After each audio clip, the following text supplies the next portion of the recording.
Welcome to the TED Online Tutorials. In this video, you will learn how to manage the search result list. As a signed-in user, the number of items per page that you will see in your results list is based on your preferences. If you are a guest user, the default number of items in the results list is 50. You can navigate to the next previous page by clicking on the specific arrows, or enter a specific page number into the page input box. On the top of the page, you have an overview of the search criteria you have defined in your search query.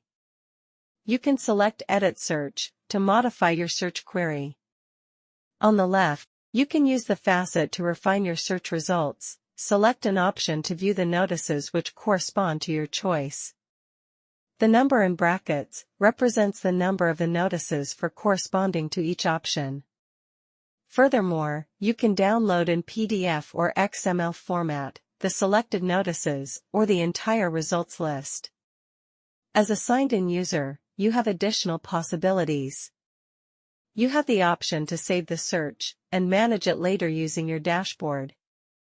You also have the option to create a search alert and get notified by email for future results matching your search. You can also create notice alerts for selected notices in the results list.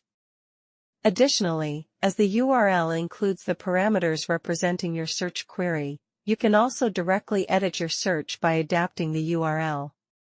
For example, if you have performed a search query, searching for free text equals Paris and your search scope is all notices, in this case your URL will be the following: search/result, ft equals Paris and search scope equals all.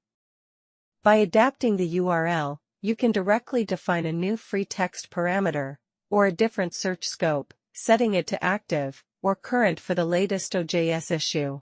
At any time, you can copy and share the URL. The recipient will view the same search results as you. Finally, select a notice and view it. Thank you for watching. For more information, visit our help page and check our other video tutorials.